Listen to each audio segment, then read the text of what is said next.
En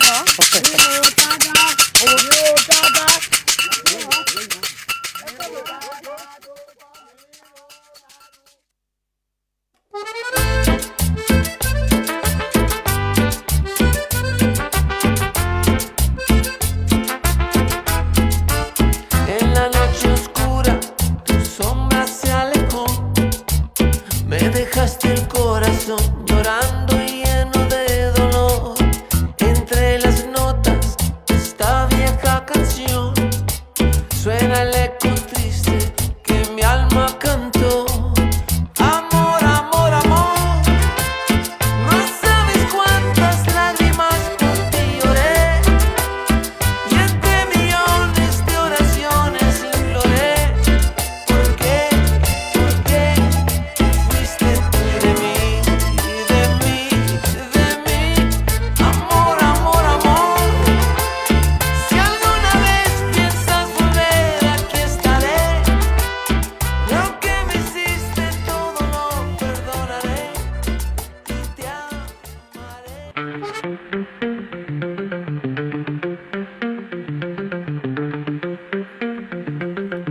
Commune de 3045 km², située au nord-ouest du Bénin, nous sommes à Natitengu dans la cité des Nanto.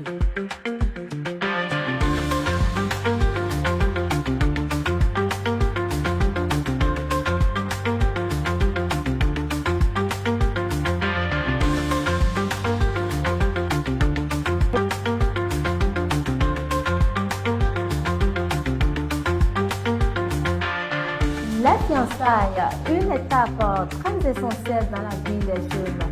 Dieu parle tantôt d'une manière, tantôt d'une autre. Mais on n'y prend point garde. C'est avec ce verset que nous vous souhaitons une bienvenue.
Et à toutes, et merci de prendre le rendez-vous pour nous suivre, fidèles téléspectateurs.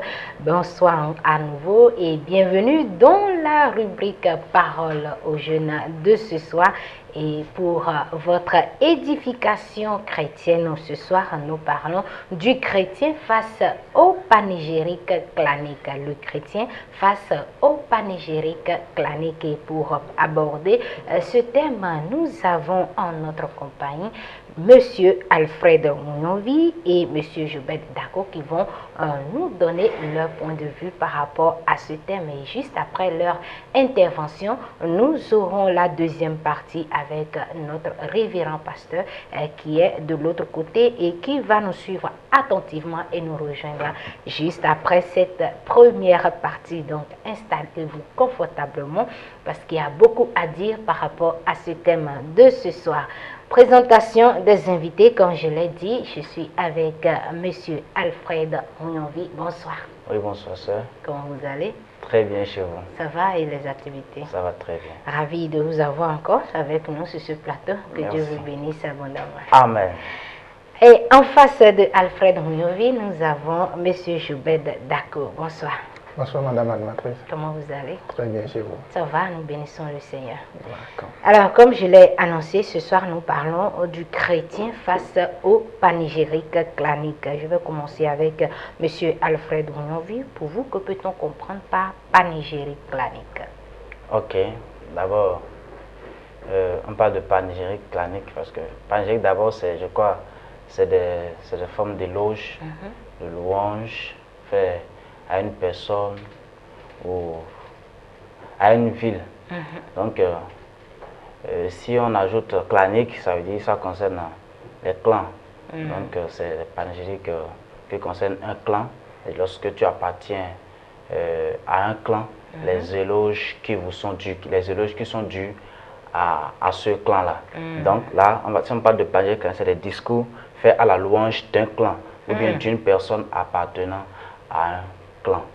Discours fait ou les éloges qu'on fait à l'endroit d'un clan, ou voilà. une famille, Voilà. si on peut le dire ainsi. Voilà, D'accord. Pour vous, que peut-on comprendre par panégyrique clanique? Ok, merci pour la question. Pour moi, un panégyrique clanique est un discours ou un ensemble d'éloges qui exalte les mérites, les exploits, les qualités d'une lignée, d'un clan ou d'une ethnie donnée. Et ces panégyriques sont souvent transmis de génération en génération sous forme de récits ou de louanges.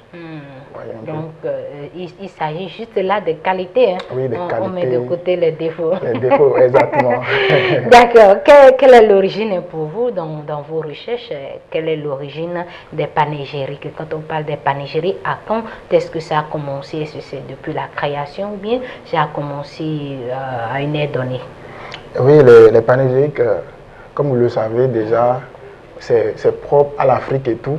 Donc, les panégyriques ont trouvé leur origine depuis les traditions africaines et d'autres cultures où et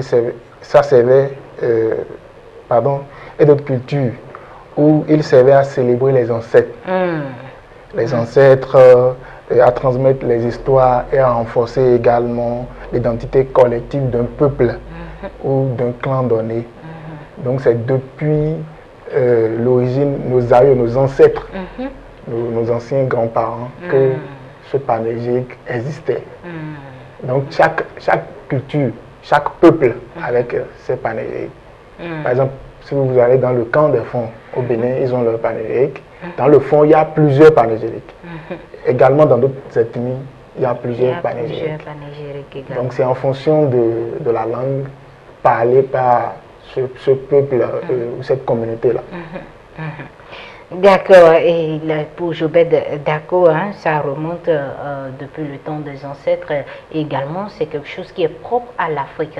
Est-ce que vous êtes d'accord ou vous voulez acheter quelque chose? Bon, les panégyriques ne sont pas vraiment propres à l'Afrique parce que d'abord, le mot est d'origine latine. Et puis, il faut savoir que, comme on l'a dit, la définition, c'est des éloges faits à quelque chose. Les panégyriques, quand on parle de panégyrique clanique, là peut-être on peut venir au niveau de trucs. des familles ou autres.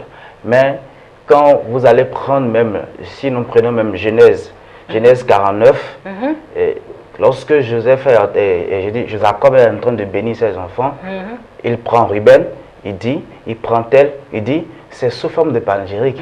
Il dit, telle personne est un lion, tel autre est un lion, Benjamin est ci, Benjamin est ça, et Joseph est ci. C'est des panégyriques qu'il est en train de dire en réalité ce que telle tribu, cela. C'est comme aussi des clans. On peut dire ça aussi comme des clans. Donc ce n'est pas propre, on ne peut pas dire que c'est propre à l'Afrique, mais il faut dire que en Afrique, c'est beaucoup plus lié à la culture, au fétiche adoré dans le clan. À nous, les Derouins, c'est parce qu'on adore tel fétiche, et voilà. Ce qui amène souvent d'autres limites, c'est-à-dire des totems dedans. Donc je crois que ce n'est pas forcément propre à l'Afrique, mais c'est d'origine, on peut même dire, c'est de Dieu. Parce qu'on a dit que la division, on a dit que panégyrique, ce sont des éloges, ce sont des louanges faites à une personne. Donc l'origine même de ce truc-là, c'est de Dieu. Mais quand on ajoute panégyrique clanique, là bon, on va voir que même si on ajoute panégyrique clanique, là, j'ai pris l'exemple de Genèse 49, donc même c'est depuis biblique, même Jacob a montré ça. Il a donné les louanges de chaque tribu, telle tribu et telle tribu et telle tribu. Donc je crois que... D'accord. Est-ce que, selon vous, utiliser les panégyriques peuvent avoir des influences négatives sur la vie d'une personne, d'une famille? Oui. Mais ça dépend de quel type de panégyrique et ça dépend de la croyance. Tout comme je l'ai dit tout à l'heure, j'ai dit que souvent dans les clans, c'est lié au Dieu adoré. Si moi maintenant je prends les panégyriques du monde, je peux dire, il n'y a que je peux dire c'est démoniaque, je peux tout de suite les juger. Alors, la question était que... Est-ce que ça peut avoir des influences négatives quand on utilise ces panégyriques claniques-là? Ok, si on prend les panégyriques claniques en Afrique, je crois que ça peut avoir des influences négatives. Dans le sens que si je prends l'exemple, bon, moi je suis marié par exemple, et selon ce que j'ai appris, si tu es Derouin par exemple, ça c'est un exemple de panégyrique. Si tu es Derouin par exemple, et je suis Derouin, je suppose que je suis né de nouveau, je suis devenu chrétien, je suis Derouin. Et je trouve, moi, pour mon nom, c'est Rougnonvi. Et je trouve une sœur qui est aussi Derouin, peut-être de Savalou. Moi, je suis Derouin de Ouessé. Une sœur qui est Derouin de Savalou. Mais moi, c'est Rougnonvi, elle, c'est Akpovi. La règle, si on va respecter les règles des panégyriques claniques, selon ce que j'ai appris, je ne peux pas épouser la sœur si vraiment je veux tenir compte du clan. Parce que Derouin et Derouin ne doivent pas être ensemble. Si tu es Derouin, tu vas le trouver Péto, tu vas le trouver à Yato. Donc, ça limite. Alors que si le Seigneur m'a dit, c'est la seule que je veux que tu épouses, et je veux toujours m'attacher à mon clan, je ne pourrais vraiment pas faire la volonté de Dieu. Voilà par exemple une influence négative que cela peut avoir sur la vie d'un chrétien. Donc, c'est ce que je peux donner comme exemple. D'accord. Est-ce que pour vous également, il y a des influences négatives ou bien les panégyriques, de façon générale, il n'y a rien de mauvais à cela? Moi, je vais répondre à la question sur deux volets. Le premier volet, c'est est-ce que déjà c'est spécifique? Est-ce que vous posez la question, c'est une question qui est posée uniquement aux chrétiens ou bien c'est une question générale? Pour les chrétiens et de façon générale. Pour les chrétiens, moi je dirais non. Parce que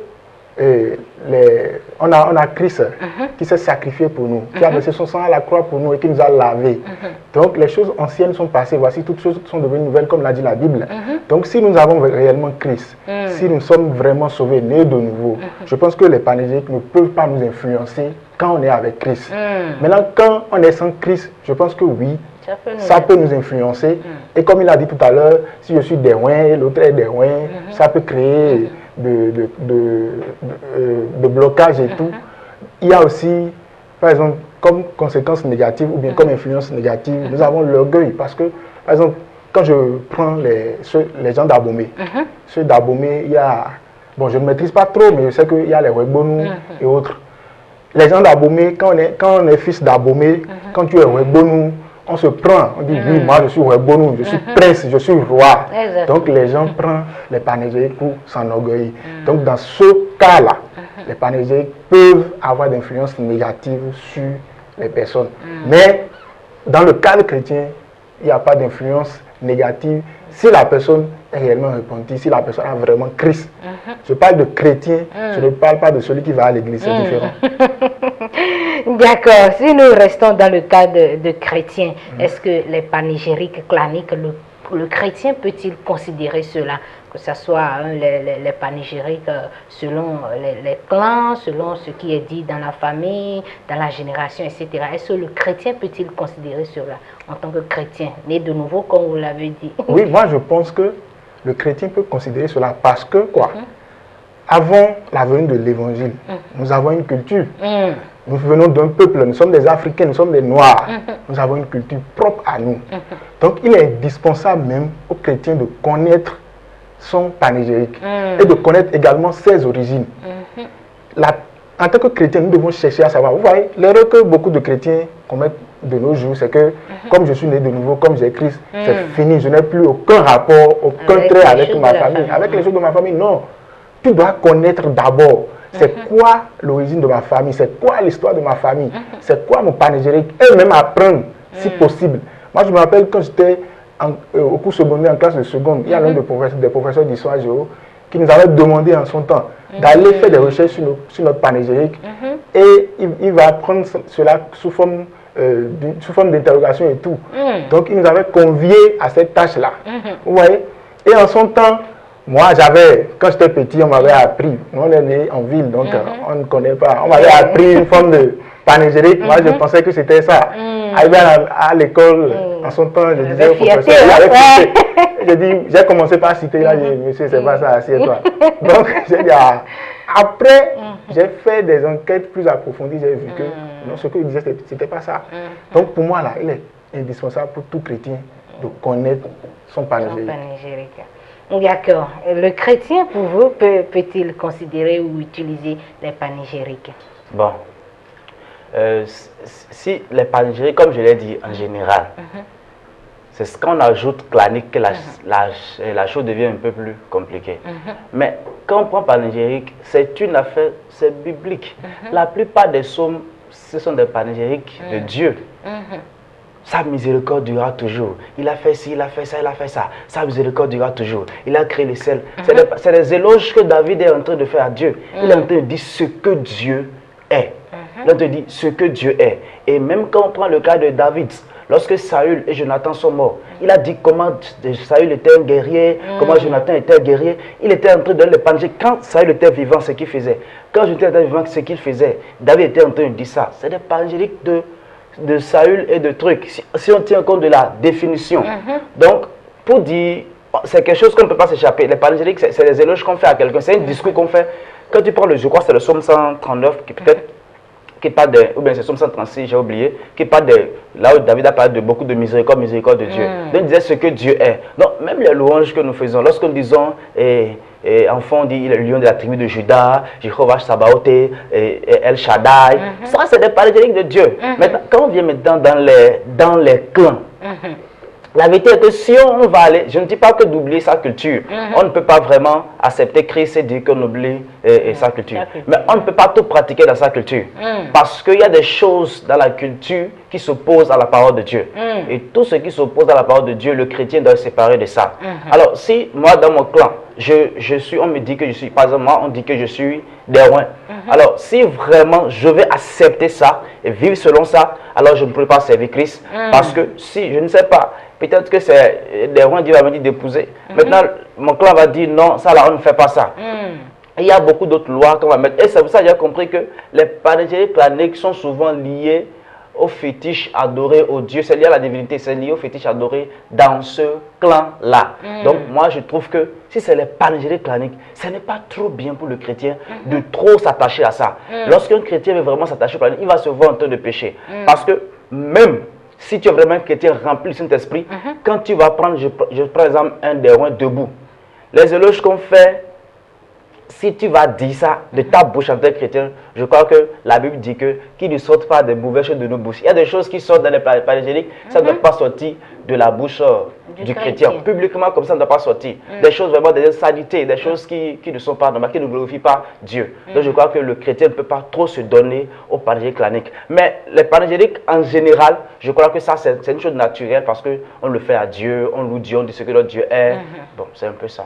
Mais quand il s'agit des clans, oui, vous voulez ajouter quelque chose? Moi, je voudrais poser une question à mon frère. Pour vous, est-ce qu'il n'est pas important qu'un chrétien connaisse son panégyrique? Très bien, c'est bien ce que je suis en train de dire. J'ai dit que recevoir Christ ne veut pas dire abandonner sa culture.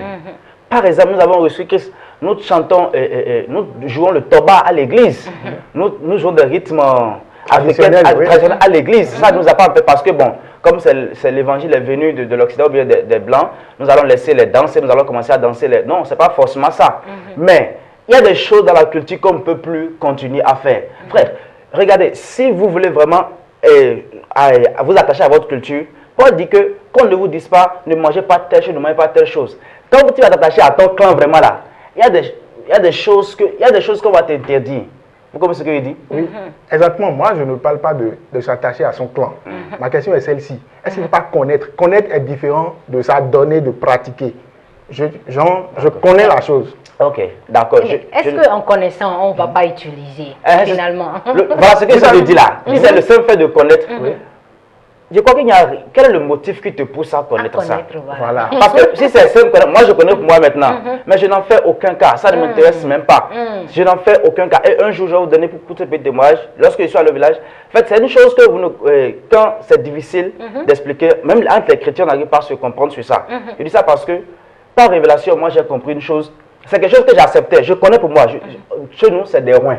Vous voyez un peu? Je connais ça. Mais je n'en fais aucun cas, ça ne me dit rien, ça ne m'intéresse même pas. Un jour, je suis allé au village, je lisais un livre, et vraiment, le Seigneur a ouvert mes yeux sur les panégyriques claniques. Le Seigneur m'a montré que cette affaire de clan, que c'est une affaire de division que le diable a apportée. Vous voyez? Alors, lorsque j'ai compris ça, j'ai une tante arrivée au village, comme vous savez. Donc, elle a commencé à me saluer, dire des choses, et j'ai vu que ces choses-là, je ne peux pas être chrétien et les accepter pour moi. Enfant de telle personne, et déjà on insère des trucs de fétiche, tu vois, et toi tu dis, tu acceptes ce nom, vous voyez un peu. Donc quand le Seigneur m'a révélé ça, il dit, quand tu acceptes ces choses-là, tu ne vois pas que tu es d'accord avec leur divinité, tu es d'accord avec eux. Donc quand il y a eu la révélation, il dit, ah, je ne peux pas accepter ça. Et je suis allé voir une de mes tantes, elle est chrétienne, elle est née au village, elle a grandi au village, elle est devenue chrétienne. Alors je suis allé la voir, je lui ai expliqué, je lui ai proposé un peu la révélation que j'ai eue. Et c'est là qu'elle m'expose que tu ne sais pas que cette affaire de panégyrique clanique là, c'est pas... C'est attaché au fétiche, c'est attaché au truc, c'est pas une chose naturelle, c'est pas une culture simple. Quand on dit culture africaine, c'est beaucoup attaché aux divinités. Donc c'est alors que je suis allé voir ma tante là qui me salue comme ça, parce qu'elle est païenne. J'ai dit, tante, j'ai constaté que vous me saluez comme ça. C'est bon, mais vous voyez, comme j'ai accepté Christ là, je suis plutôt attaché à ces choses-là. Si je vous salue, bonjour, bonjour mon fils, comment tu vas? Ça va bien? Oui. Elle a dit, ah d'accord mon fils, j'ai compris. Sinon, c'est pas quelque chose. Elle a dit, oui, j'ai compris, je sais, mais je veux juste, mon Dieu ne veut pas ça quoi. Et c'est simple. En fait, pourquoi moi je dis qu'il est important, indispensable à tout chrétien de connaître son panégyrique? Pourquoi? Vous voyez, je suppose que je suis en conflit, je suis militaire, je suis un peuple, et je veux me mettre en guerre contre un peuple. Si je ne maîtrise pas le terrain adverse, est-ce que vous pouvez mieux me préparer pour pouvoir mener cette guerre-là, pour pouvoir gagner cette guerre? Parce que je fais la guerre dans le but peut-être de remporter la victoire. Mais si je ne maîtrise pas le terrain, si je ne maîtrise pas mon sujet, est-ce que je pourrais remporter cette victoire-là? Pourquoi moi je dis qu'il est très important? Je connais mon panégyrique, je connais les significations que chaque propos contient. Je connais cette signification-là. Je connais mes origines. Je connais l'histoire de ma famille. Peut-être que dans ma famille, les hommes ne se marient pas à une seule femme. Peut-être que c'est à plusieurs femmes qu'ils se marient. Peut-être que dans ma famille, les hommes ne doivent pas construire de maison, ou bien les femmes n'ont jamais un seul mari, elles doivent se marier à plusieurs personnes. Donc, peut-être que dans mon panégyrique, il y a des secrets, il y a des codes cachés dedans, que je dois chercher à connaître et maintenant essayer de briser en tant que chrétien. Parce que, en tant que chrétien, il y a les liens de la famille qui nous suivent. Quand bien même on vient à Christ, il y a des liens de la famille qui nous suivent. Et si on ne cherche pas à briser, ces liens, nous allons drainer, nous allons trimballer tout le temps ces liens-là. Ces liens-là vont nous suivre.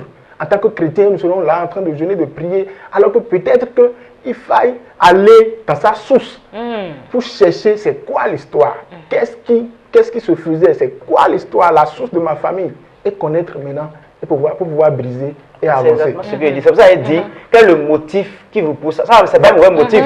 Ça, c'est un motif qui peut glorifier Dieu. Voilà, c'est pourquoi moi j'ai dit il est important de connaître. Mais vous, dans vos propos, vous êtes genre, vous ne voulez pas reconnaître le fait de connaître. Vous étiez en train de tourner un peu. Je connais, pour moi, j'ai brisé comme vous l'avez dit. Voilà. Maintenant, pour moi là, il est important de connaître pour pouvoir briser. C'est tout ce que moi je suis en train de dire comme message. Ok. Et aussi, il faut aussi comprendre que quand tu es chrétien, tu as reçu Christ pour faire le brisement. Les panégyriques, on a dit que c'est des éloges. Exactement. Vous voyez, c'est des éloges faits aux dieux. Donc, connaître les panégyriques n'est pas trop important dans le brisement de liens. C'est de connaître le fétiche ou bien les dieux là, qui sont peut-être adorés là, les démons servis. Vous voyez un peu ce que je dis? Justement, c'est les dieux qui sont servis là. En temps, on leur donnait des éloges, des panégyriques. Et moi, par exemple, moi je suis Webonu. J'ai essayé d'apprendre un peu, bon, j'ai pas pu garder. Le début même fait peur. Genre, je ne sais pas, des Tovi Simenou, ou bien les trucs du genre. Quand j'ai écouté le contenu là, il y a trop de choses dedans, cachées. Et c'est aux dieux qu'on donne de l'éloge. Maintenant, si moi je ne connais pas, je ne maîtrise pas tout ce que cela veut dire, je serai là. Ça serait difficile pour moi de briser parce qu'il y a des codes, des langages codés dedans. Vous voyez? Donc, même les divinités, les liens familiaux qu'il faut briser, et les dieux, les liens avec les dieux et tout, ces dieux-là sont vénérés. Et c'est des éloges qu'ils leur font. Vous voyez un peu? D'accord, nous allons évoluer dans cette émission et cette fois-ci pour connaître, selon vous, M. Jobert Darko, est-ce qu'il y a une différence entre les panégyriques et les totems? Si oui, quelle? Moi, je pense qu'il y a une différence parce que les panégyriques, comme on vient de le dire, ce sont des éloges verbaux ou poétiques qui célèbrent un clan, une ethnie et tout. Alors que les totems sont des symboles ou des objets. Ça peut être des animaux, les plantes, les objets sacrés qui représentent un clan, qui représentent un clan et qui sont souvent associés à des croyances spirituelles. Par exemple, vous allez entendre certains dire, voilà, les hommes palpables. Si vous prenez au Bénin ici, ceux qui ont le fétiche qu'on appelle tronc. Quand tu es adepte de tronc, ou bien fidèle de tronc, tu ne dois pas manger le porc. Je prends également les christianistes célestes, ils ne mangent pas le porc. Je prends également les musulmans, ils ne mangent pas le porc. C'est leur totem. Vous voyez? Maintenant, c'est un peu différent de panégyrique, parce que panégyrique, c'est des éloges. Alors que totem, c'est un interdit. On ne fait pas ça. On ne mange pas ci. On ne fait pas ci. Vous voyez un peu, voilà la différence. D'accord, la différence est la même pour vous? Oui, bon, c'est la même, bon. Seulement que, je veux dire, comme le frère l'a dit, c'est des animaux, des choses auxquelles on ne doit pas toucher. Maintenant, quand on va rentrer dans le domaine du panégyrique clanique, on a dit que c'est des éloges faits à des dieux. Donc, si le dieu là a interdit une chose, donc si il y a des choses que les Witors ne doivent pas manger, que peut-être les Derouins doivent manger. Je vous ai dit que j'ai demandé des choses. Ce que j'ai juste compris, c'est que par exemple, un totem de Derouin, je dis toujours, je ne sais pas si c'est vrai, mais c'est ce que j'aurais appris. Si un vrai Derouin est en train de manger et qu'il trouve dans son plat son cheveu tombé dans la nourriture, il arrête de manger. C'est par exemple un totem. Et ça, c'est lié à son clan. Parce qu'il est Derouin, il est aussi Derouin. Dans la Derouin, on a le droit. C'est fini. Donc, parce que même si la nourriture est douce, il laisse ça. Vous voyez? Et comme le frère ça donne de l'eau, donc c'est des totems comme ça. C'est ça qu'on appelle, c'est la différence. Mais le panégyrique, c'est des éloges faits aux dieux. D'ailleurs, le panégyrique clanique, c'est des éloges faits aux dieux qui donnent les totems. Vous voyez? Donc, c'est le Dieu là qui... Donc, si vous définissez ça comme ça, c'est un lien, un rapport. C'est un rapport. C'est un rapport. Oui. En fait, il y a une nuance, mais il y a toujours un rapport. Quand on a dit panégyrique là, c'est des éloges faits à un Dieu. N'est-ce pas? C'est ce même Dieu là qui donne des totems. Vous ne devez pas prendre de l'huile rouge, vous ne devez pas prendre ceci. Ce Dieu que, vous voyez non? Donc, c'est un peu ça. On dit des rois ne peut pas manger pendant qu'il y a des cheveux dans sa nourriture. Ces choses-là, Azabi Cloclodito, ces choses-là, il y a d'autres choses que je ne veux même pas sortir de ma bouche. Moi, cette affaire de totem, quand moi j'étais plus jeune, on me disait on ne balait pas la nuit, on ne puisse pas l'eau la nuit, on ne peut pas passer la nuit. Mais moi je me demandais, mais ça sert à quoi? Parce que moi, vous voyez, quand on est enfant, on a ce réflexe-là. Quand on nous interdit quelque chose, c'est ça on veut faire. Pour voir c'est quoi la conséquence si on le fait. Donc, moi, cette affaire-là, ça m'agaçait quand on était enfant. D'accord, merci bien à vous pour la différence donnée. Est-ce qu'il y a des avantages quand on parle de panégyrique clanique? Est-ce qu'il y a des avantages liés à cela? Ok, comme je l'ai toujours dit, ça dépend du type de... Bon, vous avez dit panégyrique clanique ici. Oui. Alors, si vous me posez la question, moi je suis chrétien. Ça dépend de la croyance, comme je l'ai dit. Pour moi, je n'ai pas vraiment trouvé de truc à ça. Parce que vous voyez, moi je suis chrétien. Pour moi, un frère, je ne parle pas du monde, du frère sang. Un frère, c'est celui qui croit en Christ. Vous voyez? C'est vrai qu'on dit frère, souvent on dit mon frère, mais devant Dieu, devant nous, vraiment en tant que, selon la croyance, un frère, c'est pourquoi la Bible dit que s'il y a parmi vous un frère qui est dans l'impudicité, c'est un faux frère, ne l'appelez pas frère. Donc la Bible même distingue les faux frères des vrais frères. Donc, par exemple, lorsque je ne comprenais pas ça, j'ai rencontré un ami qui est aussi des Rouens, je suis des Rouens. Donc quand il m'a vu, il s'est ouvert à moi juste parce que je suis des Rouens. Et je ne sais pas pour les autres, mais quand des Rouens et des Rouens se rencontrent, ils sont tellement frères. Ça, c'est un avantage. C'est un avantage par exemple. Vous voyez un peu? Ah, tu es des Rouens, je suis des Rouens. Mais ce qui est là est que, comme on a dit, c'est un Dieu qui a ça. C'est comme un fétiche, c'est un Dieu qui est là. Donc si on est frère, c'est pas que quand il dit ça, je le rejette, je ne le rejette pas. Je ne peux pas comme rejeter un homme. Mais est-ce que mon cœur accepte ça? Est-ce que vraiment il est mon frère parce que je suis des Rouens? Non, mais il est homme, on peut s'appeler frère, on peut s'appeler ami. Mais la vérité est que je ne trouve pas trop d'avantage à ça. Je ne trouve pas trop de lien à ça parce que je ne sais pas quel rapport ça a avec la parole de Dieu. Je ne sais pas quel rapport ça a avec la mort et la résurrection de Jésus-Christ. Donc, tu n'es pas mon frère parce que je suis des Rouens, parce que je suis... Non. Et d'ailleurs, c'est quelque chose que moi, j'ai déjà rejeté parce que je ne comprends pas trop. Et sincèrement, je ne vois pas l'utilité de comprendre à quoi ça me sert. Parce que si je veux comprendre et que je veux pratiquer, si j'accepte une partie, je dois tout accepter. Comme Jacques l'a dit, si tu veux vraiment obéir à la loi, si tu rates 9, c'est que tu as raté tout. Et si tu as obéi à un, tu as raté les 9 qui restent, tu as raté tout. Donc si j'accepte une partie de leur loi, c'est que je dois tout accepter. Donc je crois que pour moi, c'est pourquoi je dis que ça dépend de la croyance. Pour moi, je ne vois pas trop d'avantages. Je ne suis pas en train de juger en fait, je ne sais pas si vous comprenez. D'autres personnes, s'ils prennent la parole, peuvent trouver davantage à ça. Mais moi, je ne trouve pas d'avantage. En tant que chrétien, je ne sais pas quel avantage ça rapporte. C'est vrai que dans le monde, si on se rencontre les frères, on peut s'aider, on est vraiment ouvert. Et dans le monde, c'est vraiment un avantage. Pour nous, on est ouvert. Ah, tu es des Rouens, on est frères, on passe à abandonner. Mais est-ce qu'en Christ, c'est ça? En Christ, quand est-ce que je peux dire qu'on est frère? C'est lorsque, ah, c'est un frère en Christ, lui, c'est un frère. On n'a même papa, notre Père, c'est Dieu, notre Seigneur, c'est Jésus-Christ. On est ensemble, on n'est pas de ce monde, on est du royaume céleste, tout. Donc, s'attacher au clan, là, c'est comme si c'est fraternité terrestre. D'accord. Tout à l'heure, vous avez dit qu'en connaissant ces panégyriques claniques, on peut les utiliser pour briser les liens, etc. Est-ce qu'il y a encore d'autres avantages que vous trouvez à cela?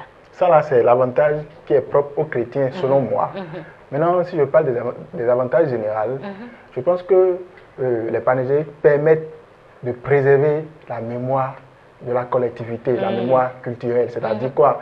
Genre, on sait que tel clan, telle ethnie, voilà leur panégyrique, voilà leur histoire. Et quand on les touche, on sait que ceux-là, c'est les Derouins, on sait que ceux-là, c'est les, comment on les appelle, Ayator, ceux-là, c'est les Webonou.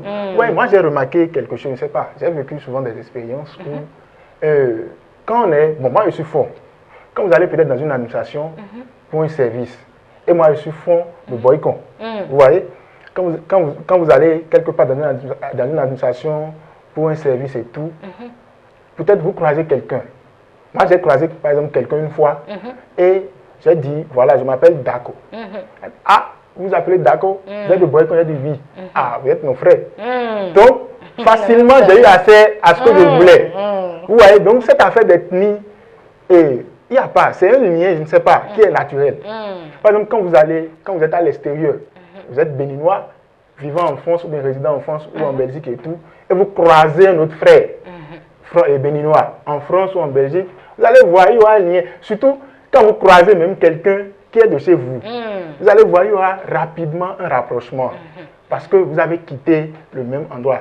Vous voyez, donc il y a cet aspect-là. Et je ne sais pas, ça fait partie aussi des avantages. Vous voyez, genre vous pouvez rencontrer quelqu'un et du fait que vous soyez peut-être Roybonou, l'autre aussi Roybonou, alors le courant passe rapidement. Vous voyez un peu. Donc moi je pense que dans le rang chrétien, l'avantage que ça a selon moi, c'est pour briser les liens. Sinon à part ça, c'est fini. Pour moi il n'y a plus autre. C'est fini, ça s'arrête là. Moi j'aimerais faire comprendre que si on est chrétien, je crois que cette affaire de frères, parce qu'on est de même panégyrique clanique là, nous les chrétiens ne devons pas accepter cela. Pourquoi je dis ça? En fait, c'est ça que Christ est venu briser.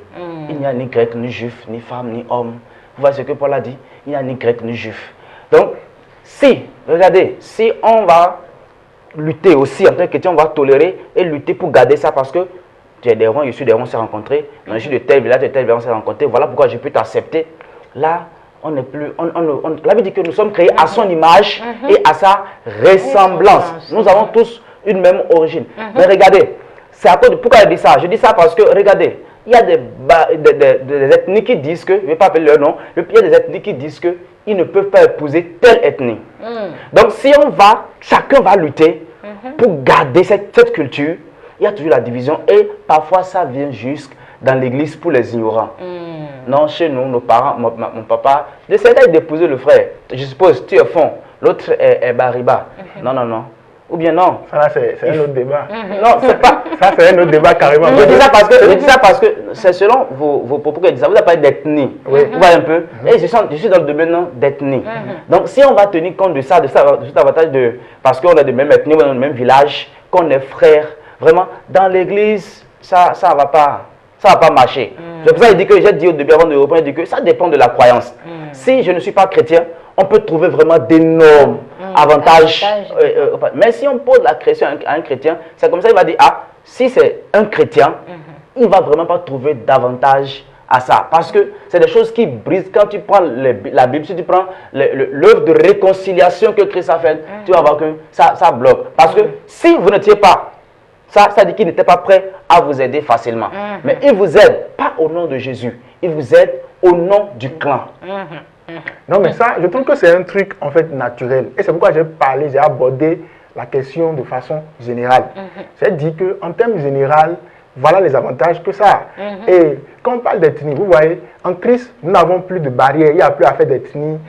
Normalement, c'est ça. Mais malheureusement, ça existe encore. C'est pourquoi il dit que c'est carrément notre débat. Moi, je connais des personnes qui sont d'une autre ethnie qui ont dit carrément, ces personnes-là, non, on ne peut pas les épouser. Malgré qu'ils sont chrétiens. Et malgré que les parents aussi sont chrétiens. Donc, c'est pourquoi je dis, vous voyez même, ce truc-là, c'est un truc naturel. C'est un rapprochement naturel. Du fait que vous soyez d'une ethnie donnée, que vous rencontrez quelqu'un qui soit de votre ethnie, et vous avez même le même panégyrique, vous parlez la même langue, et peut-être vous venez du même village, ça crée un rapprochement naturel. Parce que vous venez de la même famille en général, quand je parle en termes généraux. Mais quand je parle dans le cadre chrétien, voilà, on n'a pas de barrière. Tous les peuples, toutes les ethnies sont nos frères et sœurs.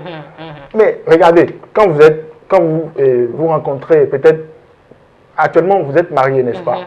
Vous n'êtes plus ensemble avec vos parents, avec vos frères et sœurs. Mais quand vous allez vous retrouver une fois, voyez le rapprochement, le lien, le sentiment qui naît.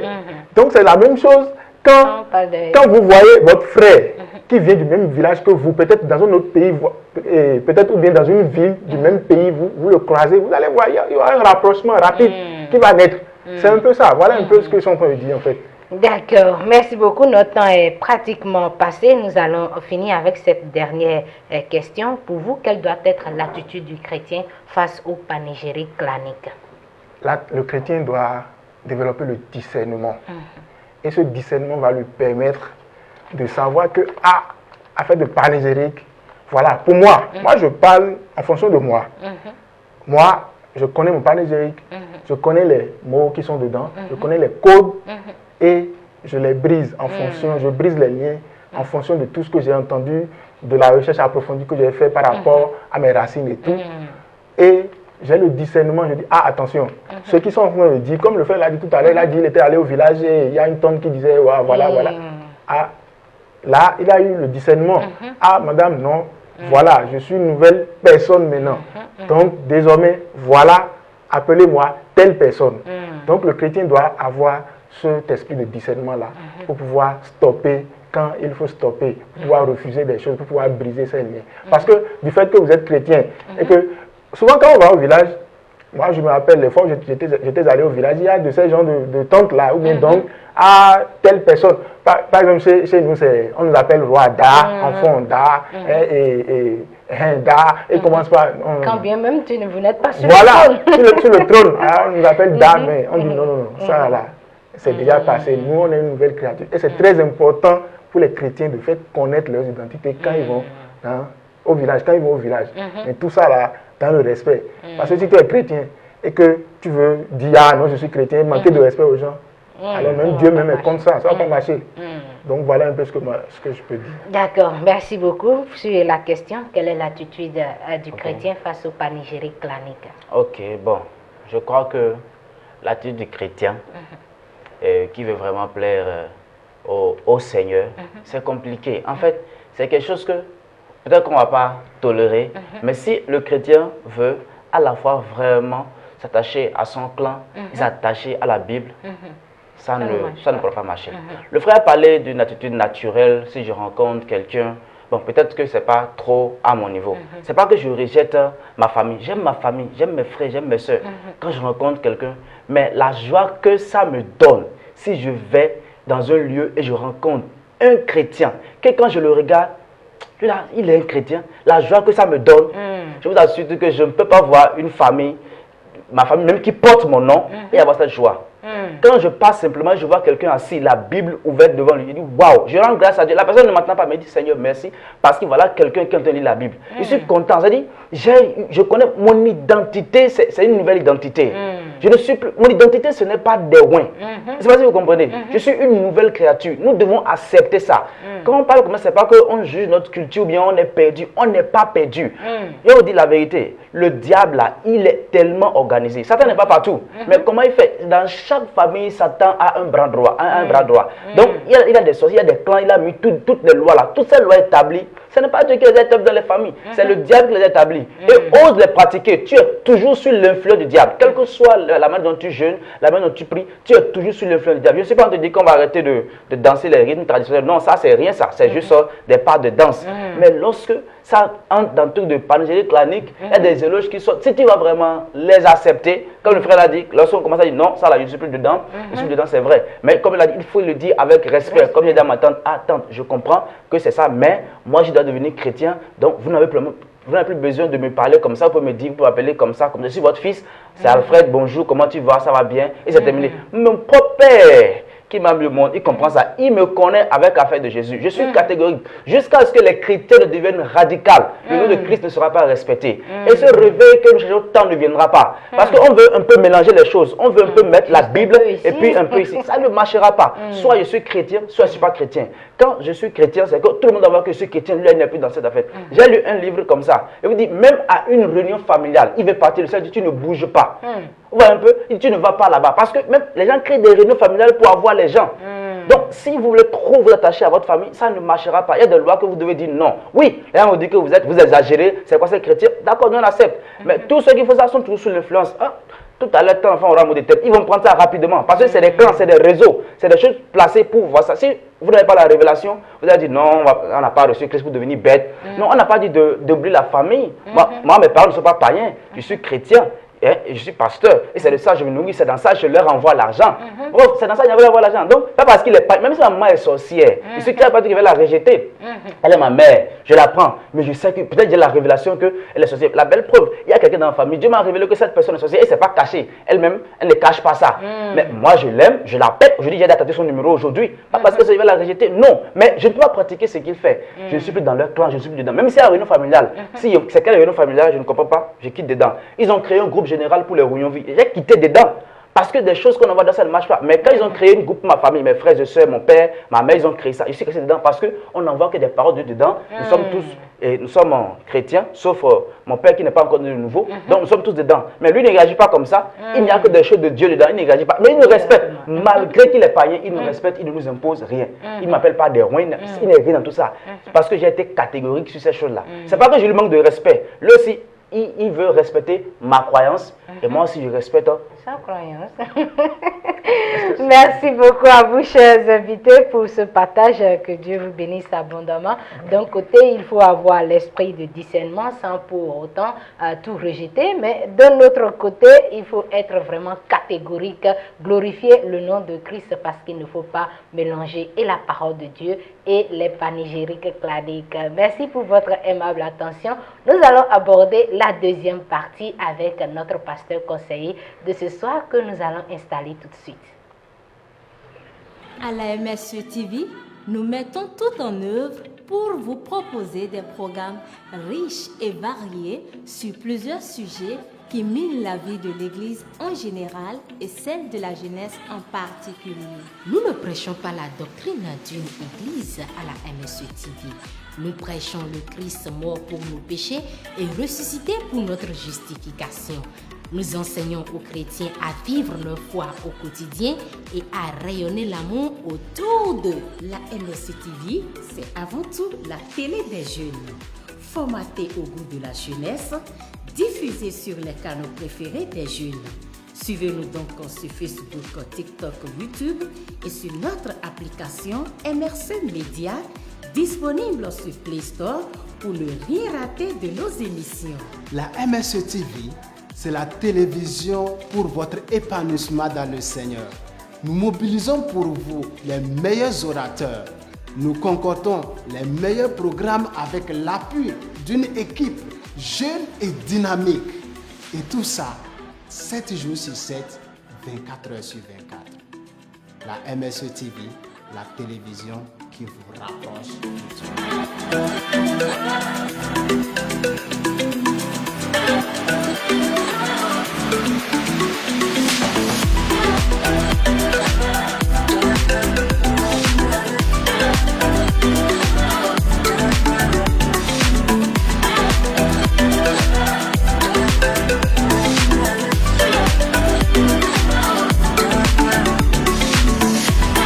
C'est ici que s'achève notre découverte du site de Symposium Okuta de Félix Agossa.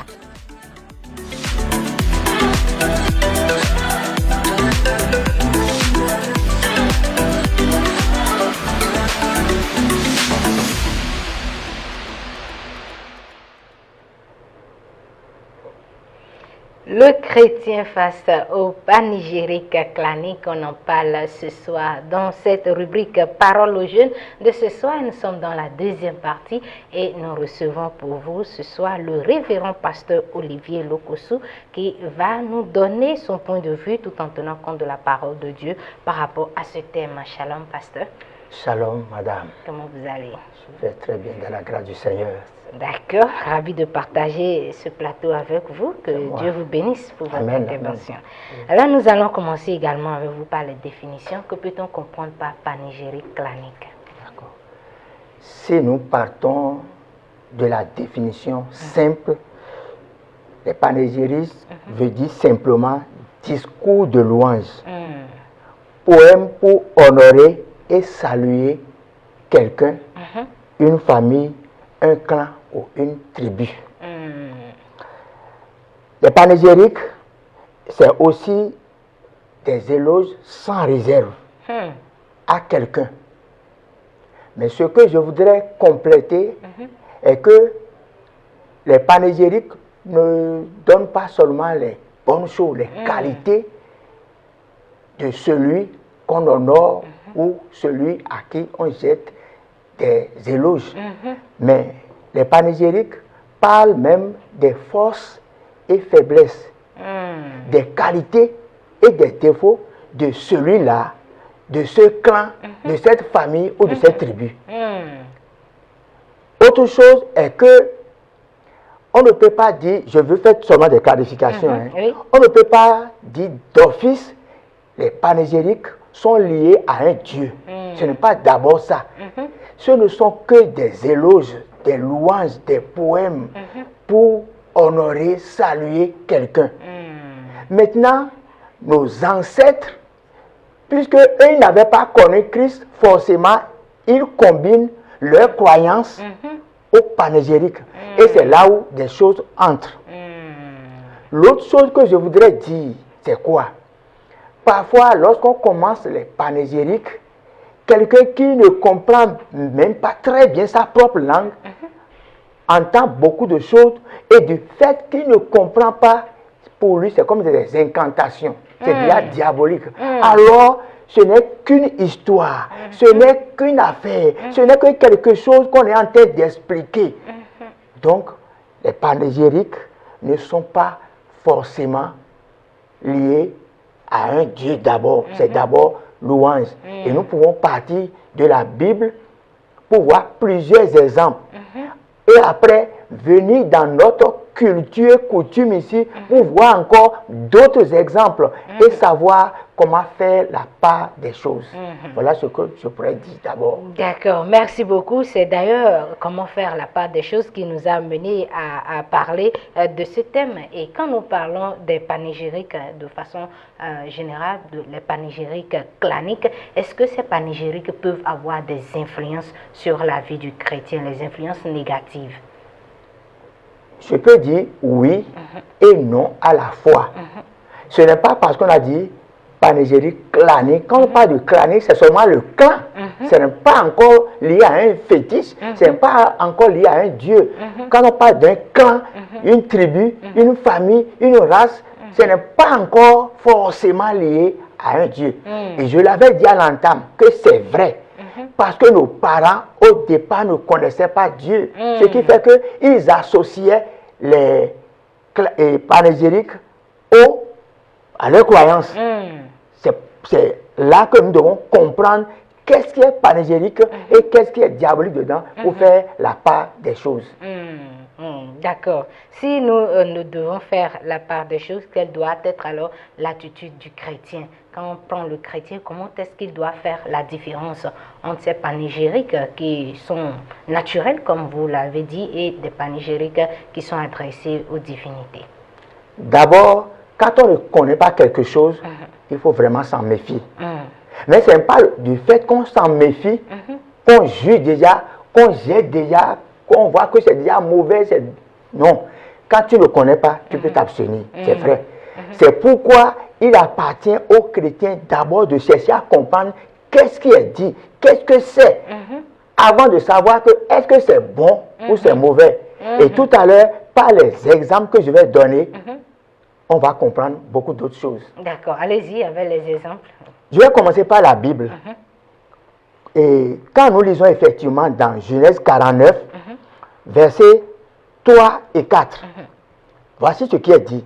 Et c'est Jacob qui a parlé à chacun de ses enfants avec des paroles spécifiques. Qu'est-ce qu'il dit de Ruben? Il dit, Ruben, toi, mon premier-né, ma force et les prémices de ma vigueur, supérieur en dignité et supérieur en puissance, impétueux comme les eaux, tu n'auras pas de prééminence, car tu es monté sur la couche de ton père. Tu as souillé ma couche en y montant. C'est une bonne chose, ça? Ce n'est pas une bonne chose. Mais toutes les fois, quand on voudra parler de l'histoire, de l'origine de Ruben, on va en parler. C'est pour dire que voilà ce que son père a dit de lui. Mais voilà ce qui est mauvais dedans. Pour savoir qu'est-ce qu'il faut faire et qu'est-ce qu'il ne faut pas faire. Si nous continuons, versets 8 à 12, voici ce qui est dit de Judas. Il dit, Judas, tu recevras des hommages de tes frères. Ta main sera sur ta nuque, sur la nuque de tes ennemis. Les filles de ton père se prosterneront devant toi. Judas est un jeune lion. Tu reviens du carnage. Mon fils, il ploie les genoux, il se couche comme un lion, comme une lionne qui fera lever. Le sceptre ne s'éloignera point de Judas, ni le bâton souverain d'entre ses pieds, jusqu'à ce que vienne Silo et que les peuples lui obéissent. Il attache à la vigne son âne, et au meilleur sceptre le petit de son ânesse. Il lave dans le vin son vêtement, et dans le sang des raisins son manteau. Il y a les yeux rouges de vin et les dents blanches de lait. Vous voyez, on qualifie, mais dans tout ce qu'on dit, tout n'est pas bon. C'est pour dire quand même que les panégyriques sont attachés à quelqu'un. Et ici, avec les enfants de Jacob, qui demain seront chacun le représentant d'une tribu pour former Israël. Donc, au moment où on parle d'un individu, on est en train de parler déjà d'une tribu. Quand on voudra parler de Juda, on saura que le royaume ne s'éloignera pas d'eux. Donc, c'est comme si, Abomé, on se targue d'être prince, nous sommes, c'est comme ça. Donc, le chrétien doit savoir. Je vais finir par versets 22 à 26, qui nous dit ceci. Joseph est un rejeton d'un arbre fertile. Le rejeton d'un arbre fertile près d'une source. Les branches s'élèvent au-dessus de la muraille. Ils l'ont provoqué, ils ont lancé des traits. Les archers l'ont poursuivi de leur haine, mais son arc est demeuré ferme et ses mains ont été fortifiées par les mains du puissant de Jacob. Il est ainsi devenu le berger, le rocher d'Israël. C'est l'œuvre de Dieu, de ton Père, qui t'aidera. C'est l'œuvre du Tout-Puissant qui te bénira. Des bénédictions des cieux en haut, des bénédictions des eaux en bas, des bénédictions des mamelles et du plein maternel. Dans ces panégyriques ou dans ces paroles, c'est comme s'il y a même des prophéties, des choses qui vont s'accomplir. Déjà, on montre par là que Joseph va dominer ses frères, va faire ci, va faire ça. Donc, les panégyriques ne disent pas que ce qui est bien, mais c'est aussi le mauvais côté de la personne. Si nous prenons Deutéronome 33, verset 6, qui dit par exemple, que Ruben vive, qu'il ne meure point, et que les hommes soient, et que ces hommes soient nombreux. Ruben n'est pas mort, mais ce qui est dit ici, c'est qu'il ne meurt point. Et pourtant, il est mort. Qu'est-ce que ça veut dire? Il faut aller dans la profondeur pour comprendre. C'est pour dire que quand on fait les panégyriques, comme je l'ai dit tantôt, ce sont des éloges sans réserve. C'est des poèmes, c'est une manière d'agencer les paroles pour, si nous laissons ce que Jacob a fait avec ses enfants, nous pouvons voir également David. Lorsqu'il a fini de tuer Goliath, au retour, les femmes ont commencé en même temps par scander, par donner des slogans, par dire des choses. Saül a tué 1000 et David a tué 10 000. Vous voyez? Et comme ça, avec ces chants et autres, c'est devenu les panégyriques de David. Mais plus loin, nous allons voir, David a fait l'éloge, la louange de ses vaillants soldats. Lorsque nous lisons dans 2 Samuel, chapitre 23, versets 8 à 24, vous allez voir que David a beaucoup parlé de ses soldats, ses vaillants, classe par classe. Et comment on appelle, les actes de vaillance qu'ils ont fait, il les a énumérés. Quelque part, il a dit par exemple que quelqu'un a envoyé ses flèches pour traverser 800 ennemis. Vous pensez qu'à une guerre, les ennemis vont se mettre en rang l'un derrière l'autre jusqu'à ce qu'on les pèse. C'est une parole, c'est-à-dire pour montrer les qualités, la force de celui-là. Mais dans le même temps, on peut parler de leurs défauts. C'est pourquoi nous devons savoir que les panégyriques, au départ, ne sont pas de mauvaises choses. Mais si on ajoute autre croyance, c'est là où nous devons faire la part des choses. Je laisse maintenant la Bible de côté pour venir chez nous. Je vais parler de ce que je connais mieux. Je suis fond, mari de Centre Bénin. Je vais parler de 2 clans ou 2 tribus. Je vais parler par exemple des Azima. Je ne vais pas faire tout le panégyrique, mais je vais prendre 2 choses dedans. On dit, je dirais, il faut que j'aille d'abord en fond pour venir en français. Et donc, akoto gberede boikou, accordé beau, accordé sound. Ça veut dire quoi? C'est une histoire qu'il faut connaître pour savoir ce qui est dit. Si on ne t'explique pas, tu vas croire que ce sont des incantations. Qu'est-ce que ça veut dire? Il y avait un jour, les gens parlaient et puis ils se montraient nombreux. Ils se montraient puissants au point où ils ont dit, même si on coupe l'Iroko, nous pouvons l'arrêter, nous pouvons saisir. Et on dit, vous pouvez vraiment? Ils ont dit oui. Et on dit, d'accord, on va commencer. Et ils se sont alliés effectivement dans la direction où l'Iroko va tomber. À Kotogbela Koikou. Et quand ils se sont alliés, on a coupé l'Iroko vraiment qui est tombé dans ce sens. Ils ont voulu arrêter. Vous pouvez un grand Iroko qui veut tomber et ça les a écrasés tous. C'est pour dire que c'est un peuple, ils sont forts, ils sont nombreux, mais ils n'ont pas été très sages. C'est une erreur. Donc, à donc, si on dit ça, on doit savoir que quelque chose ne va pas là. Je laisse les Azima pour parler des Zoban, par exemple. On dit Aletin d'Awanto. Qu'est-ce que ça veut dire? Les Zobanous sont des grands travailleurs.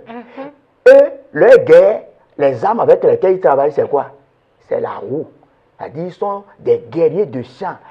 Ce n'est pas guerrier pour tuer. Aletin d'Awanto. Dans le même temps, on dit Akra Hoto.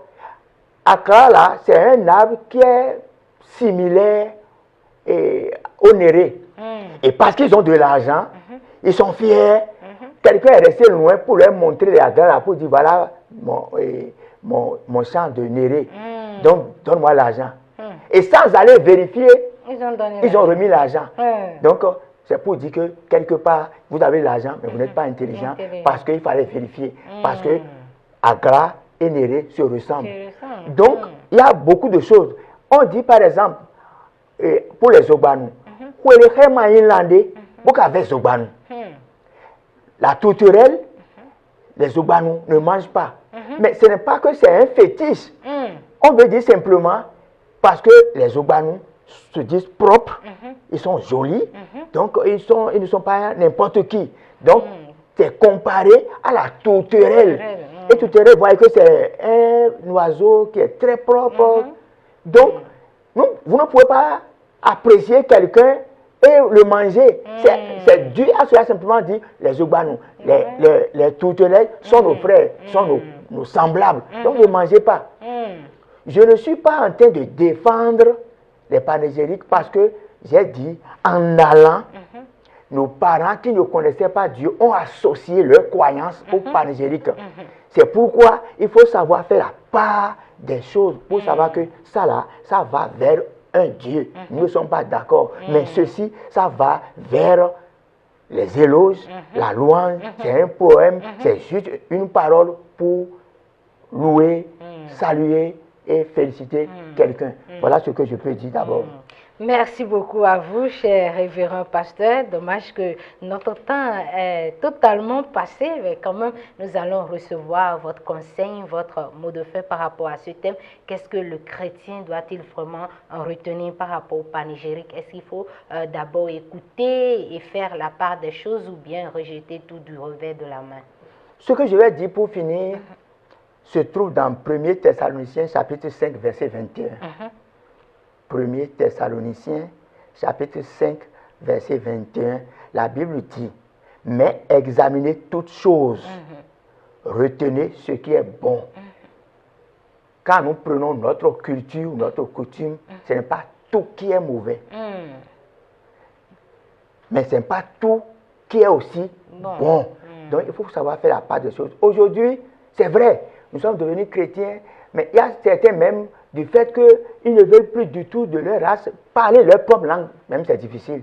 Et à la maison, on ne parle que français aux enfants. Et finalement, l'enfant va à l'école, on lui parle de citron. Il ne sait pas que c'est le clé que nous avons à la maison là.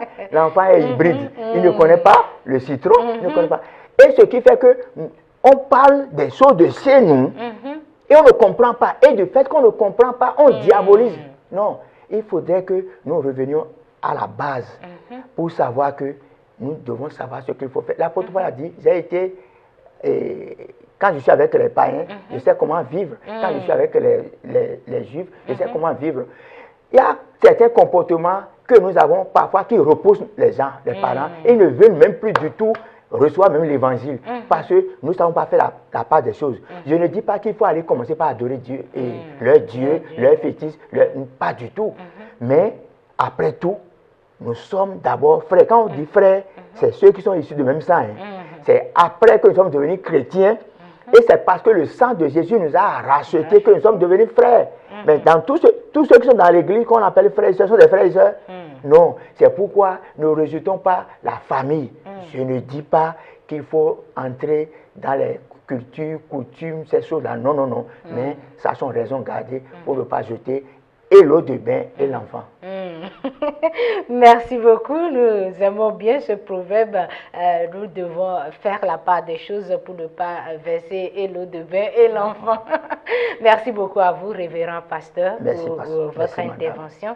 Que Dieu vous bénisse abondamment. Nous avons été bénis avec votre intervention et ça me plaît en même temps de dire qu'on doit créer une deuxième partie pour ce thème.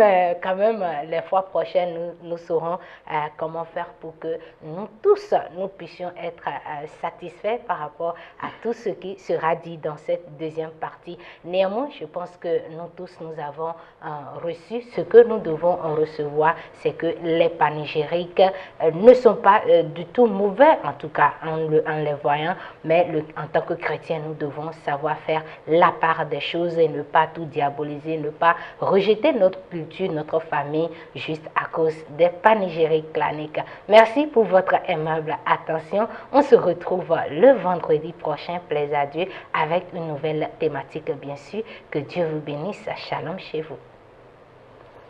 MSC Média est une nouvelle plateforme pour le meilleur du divertissement pour la jeunesse d'Haïti. Avec MSC Média, accédez à la MSC TV et à la MSC Radio, à nos émissions en direct et en replay, quand vous voulez et où vous voulez. Notre interface fluide et intuitive vous donnera une nouvelle chaîne digitale. MSC Média, votre meilleure plateforme de divertissement qui vous suit partout. Téléchargez MSC Média dès aujourd'hui, c'est totalement gratuit. MSC Média pour le meilleur sans le pire.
En la noche oscura tu sombra se alejó, me dejaste el corazón llorando y lleno de dolor. Entre las notas de esta vieja canción suena el eco triste que mi alma cantó. Amor, amor, amor, no sabes cuántas lágrimas por ti lloré, y entre millones de oraciones imploré.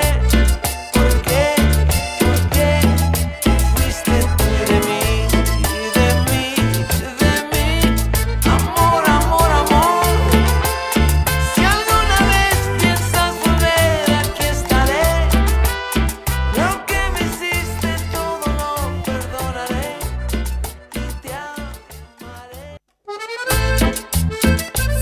est. Êtes-vous à la recherche du canal approprié pour faire la proximité de vos produits et services? La MSE TV vous ouvre les portes du succès. Profitez de l'expertise et du vaste réseau de diffusion de la MSE TV pour atteindre votre but. Grâce à son réseau de proximité, la MSE TV vous met en contact des milliers de clients en une seconde. Contactez-nous dès aujourd'hui pour commencer votre marche vers le succès. MSE TV, la garantie du succès, la fiabilité d'un vaste réseau de diffusion.